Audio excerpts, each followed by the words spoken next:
You are told that having a strong work ethic and building a career is the foundation of a successful life. What if I told you that loving your job is the most sophisticated form of Stockholm Syndrome ever created? This sounds responsible because we see hardworking people achieving promotions and assume dedication leads to security and fulfillment. But there's something that doesn't quite add up when you spend more time with your boss than your family and call it building a future. Most successful people work long hours and seem passionate about their careers. Why do countries with the longest working hours report the highest rates of depression and suicide? Hard work appears valuable because productive people receive social recognition and financial rewards. But what if the entire framework is designed to make you love your own exploitation? Think about how you introduce yourself at social gatherings. Do you say your name first or your job title? The work addiction operates by fusing your professional identity with your personal worth, while hiding the fact that your labor generates far more value than you receive in compensation. This explains why people feel guilty taking vacations and anxious during weekends. If you want to understand why working yourself to exhaustion has been programmed to feel virtuous while actual leisure feels like laziness, subscribe to Prof. Jung Explained and share this video with someone who checks emails after work hours. They need to see how their dedication is actually serving someone else's wealth building rather than their own. The system creates fundamentally different relationships with time and productivity depending on your economic position. When we say work-life balance, we mean totally different things based on whether you own the business or work for it. For employees, work-life balance means trying to squeeze personal time around work demands. Negotiate for flexible hours, use vacation days strategically, maintain boundaries between work and personal time. Check emails only during business hours. Leave work at the office when possible. For business owners, work-life balance means designing systems that generate income without requiring constant personal labor. Hire managers who handle daily operations, create passive income streams, invest in assets that appreciate while they sleep. Think about the last time you worked overtime without being directly compensated for those extra hours. Did that additional effort increase your ownership stake in the company or just your reputation as a dedicated employee? This explains something curious about productivity advice.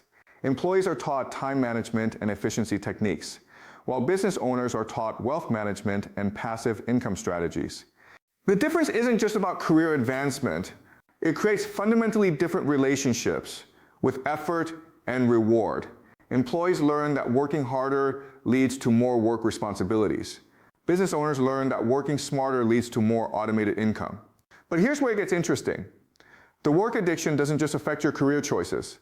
It actually programs how you think about value, purpose, and self-worth throughout your entire life. Employees develop what psychologists call productivity guilt. Every moment not spent working feels wasteful or selfish. Rest becomes something you have to earn through exhaustion rather than something necessary for human well-being. This creates enormous psychological pressure because you're taught to measure your worth through output metrics rather than through relationships, creativity, or personal satisfaction that don't generate measurable economic value. Meanwhile, business owners understand that their worth comes from ownership and strategic thinking rather than hours worked. They can take extended vacations without guilt because their income doesn't depend on constant personal labor. Consider how this affects your approach to learning and skill development.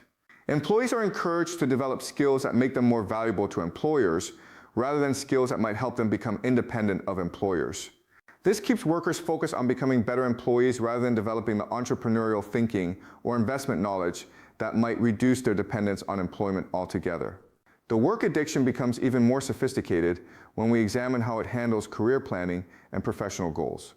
Employees are taught to climb corporate ladders and pursue promotions within existing organizational structures.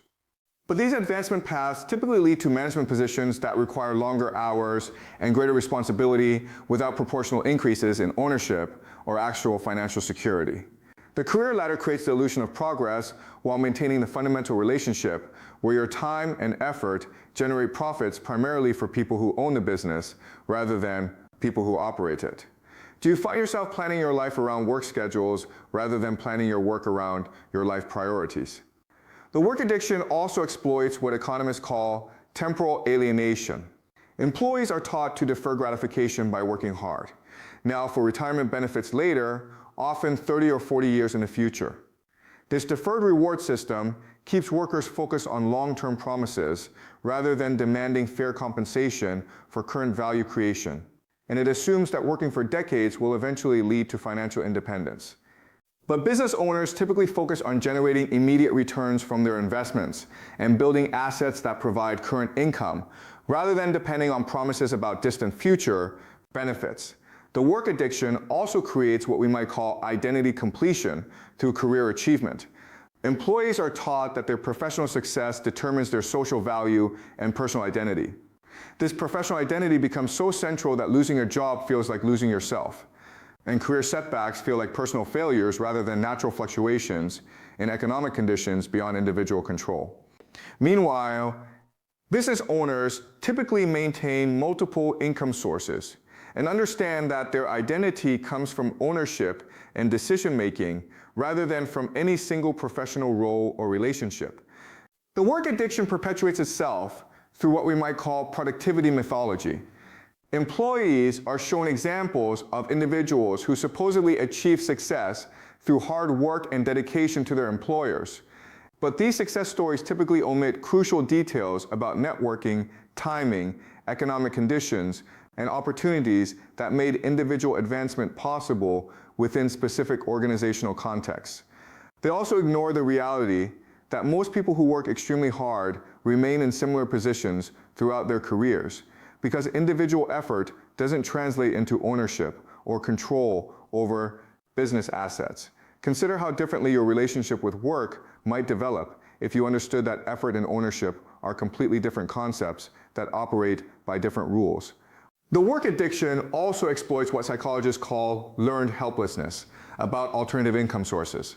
Employees become convinced that salary work is the only realistic way to generate income, and that business ownership or investment income is either impossible or extremely risky for ordinary people.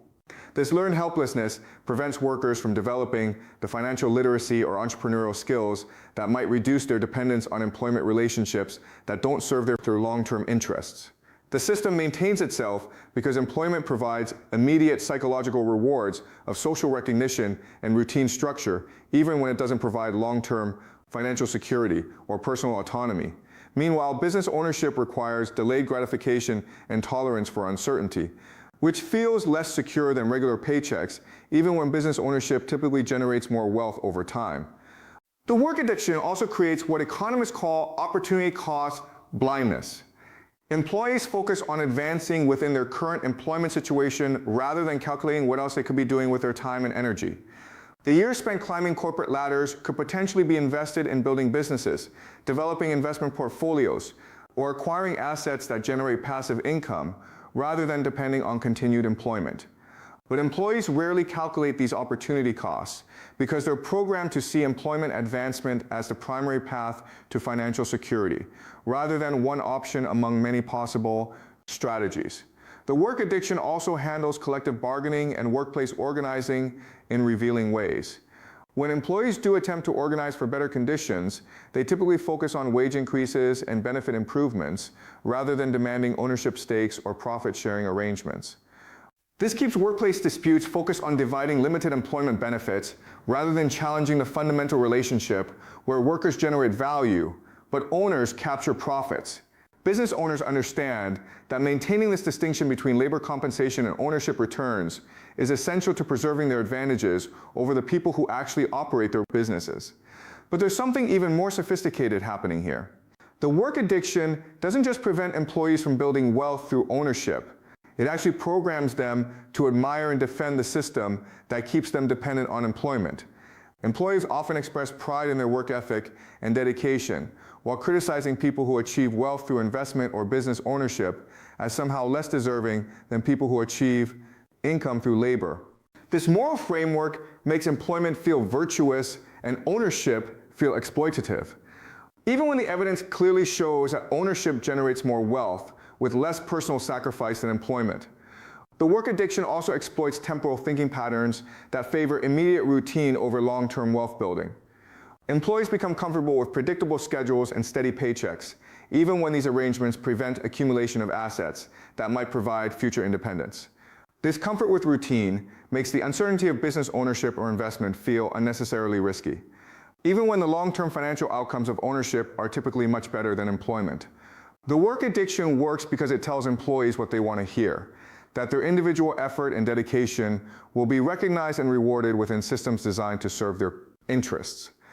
But business owners understand a different truth, that building wealth requires owning assets that generate income rather than trading time for money, regardless of how much time you're willing to trade or how efficiently you can trade it. The system perpetuates itself because employees who succeed within employment hierarchies become examples that prove the system works, while employees who struggle despite working hard are blamed for not being dedicated or skilled enough. Meanwhile, the actual evidence shows that wealth concentration increases over time precisely because business owners capture the value created by employee labor, while employees receive only enough compensation to maintain their availability for continued labor. The work addiction also creates what we might call retirement planning confusion. Employees are taught to save portions of their earned income for decades in hopes of eventually accumulating enough assets to stop working. But this strategy requires employees to live below their means while working and hope that financial markets perform well enough to support them during retirement years when they're no longer generating income through labor. Business owners typically build wealth through assets that generate current income, making traditional retirement planning unnecessary because their income doesn't depend on their continued ability to work for someone else. The work addiction also handles workplace culture in ways that reinforce employee dependence on external validation and career advancement within existing organizational structures. Employees are encouraged to seek recognition from supervisors and compete with colleagues for promotion opportunities rather than developing the independent judgment and risk tolerance necessary for business ownership. This external validation focus keeps employees psychologically dependent on workplace hierarchies, even when those hierarchies don't serve their long-term financial interests or personal development. And perhaps the most insidious aspect of the work addiction is how it handles the relationship between effort and reward. Employees are taught that working harder will eventually lead to proportionally better compensation and more control over their work conditions. But employment relationships are specifically designed to capture the excess value that employees create beyond their compensation, so increased effort typically leads to increased profits for owners rather than increased wealth for workers. The work addiction has successfully convinced employees that their dedication to work demonstrates personal virtue and social responsibility, when in reality their dedication primarily serves the wealth-building interests of people who own businesses rather than people who operate them. But perhaps the most tragic aspect of the work addiction is how it prevents employees from developing the ownership mentality and investment skills that might actually provide the financial security and personal autonomy that employment promises but rarely delivers. Time spent advancing within employment hierarchies is time not spent building independent sources of income that might provide genuine long-term security and freedom from dependence on other people's business decisions.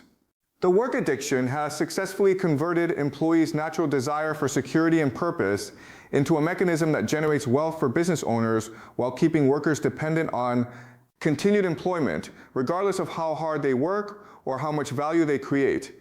The work addiction also creates what psychologists call schedule Stockholm syndrome. Employees become emotionally attached to rigid work schedules and office environments, even when those structures limit their personal freedom and creative expression. This emotional attachment makes flexible work arrangements feel chaotic and unpredictable rather than liberating. And it makes traditional employment feel secure and stable, even when job security has largely disappeared from modern employment relationships. Business owners typically design their schedules around their personal priorities and optimal productivity patterns, rather than conforming to predetermined schedules that may not align with their natural energy cycles or family responsibilities. The work addiction also exploits what economists call labor market conditioning. Employees are taught to compete with each other for limited positions rather than questioning why those positions are limited or whether alternative economic arrangements might serve their interests better.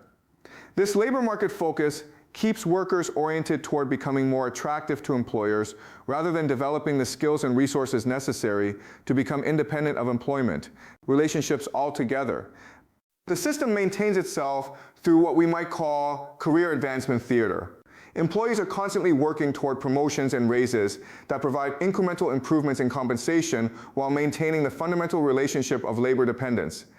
These incremental improvements create the feeling of progress and achievement while ensuring that employees never accumulate enough assets or decision-making power to threaten the ownership class's control over productive resources and business profits.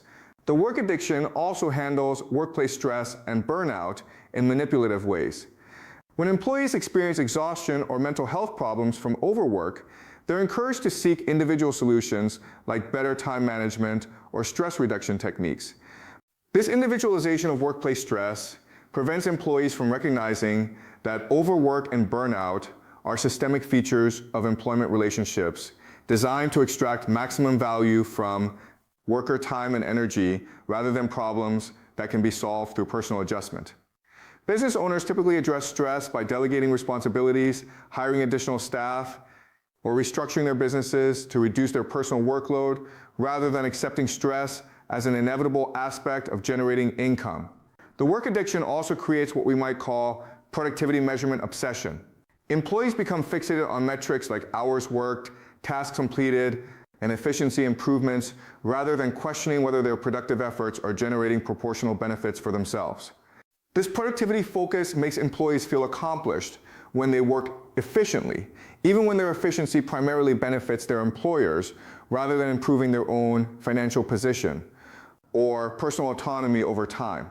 Meanwhile, business owners focus on profitability and return on investment rather than productivity metrics, understanding that the goal is wealth accumulation rather than activity optimization for its own sake. Consider how this affects your approach to technology and automation in the workplace. Employees are often threatened by automation because it might eliminate their jobs, while business owners typically embrace automation because it reduces their dependence on employee labor. This creates opposing relationships with technological progress based on whether you depend on selling your labor or whether you profit from productive efficiency, regardless of how that efficiency is achieved. The work addiction also exploits what behavioral economists call present bias in career planning. Employees focus on immediate employment benefits like steady paychecks and workplace social relationships rather than long-term wealth-building strategies that might provide greater security, autonomy. This present bias makes employment feel practical and realistic, while business ownership or investment strategies feel uncertain and impractical. Even when the long-term financial outcomes clearly favor ownership over employment for wealth accumulation, the work addiction also handles workplace loyalty and corporate culture in ways that benefit employers more than employees. Workers are encouraged to develop emotional attachments to their companies and colleagues that make leaving feel like personal betrayal rather than business decisions. This emotional investment keeps employees committed to specific employers even when better opportunities exist elsewhere. And it makes collective action for improved working conditions feel like disloyalty to personal relationships rather than legitimate economic negotiations. Business owners typically maintain emotional distance from employment relationships and make hiring and firing decisions based on business needs rather than personal attachments. Understanding that successful businesses require objective decision-making rather than emotional loyalty. The work addiction also creates what economists call human capital illusion. Employees are taught to invest in skills and credentials that make them more valuable to employers rather than developing assets that generate income independently of employment relationships. This human capital focus keeps workers oriented toward improving their labor market value rather than building wealth through ownership, investment, or business development that might reduce their dependence on selling their skills to others. The work addiction perpetuates itself because employment provides immediate social validation and identity formation that business ownership and investment activities typically don't provide, especially during early stages of wealth building when returns may be minimal. This social validation makes employment feel personally meaningful and socially responsible, while business ownership can feel selfish or exploitative, even when business ownership typically provides better long-term financial outcomes and more personal autonomy than employment. But perhaps the most tragic aspect of the work addiction is how it prevents employees from developing the ownership mentality and investment skills that might actually provide the financial security and personal autonomy that employment promises but rarely delivers. Time spent advancing within employment hierarchies is time not spent building independent sources of income that might provide genuine long-term security and freedom from dependence on other people's business decisions. The work addiction has successfully converted employees' natural desire for security and purpose into a mechanism that generates wealth for business owners while keeping workers dependent on continued employment, regardless of how hard they work or how much value they create. And perhaps most insidiously, the work addiction has convinced employees that questioning employment relationships or pursuing business ownership is somehow unrealistic or irresponsible, when the evidence clearly shows that employment rarely provides the financial security or personal fulfillment that ownership typically delivers. The work addiction represents one of the most effective mechanisms for ensuring that productive human energy generates wealth for capital owners rather than for the people who actually create value through their skills, creativity, and effort. If you want more analysis of how work programming serves ownership interests rather than employee interests, subscribe to Prof. Jong Explained and share this with someone who feels guilty taking sick days. They need to understand why their loyalty might be serving other people's financial goals rather than their own.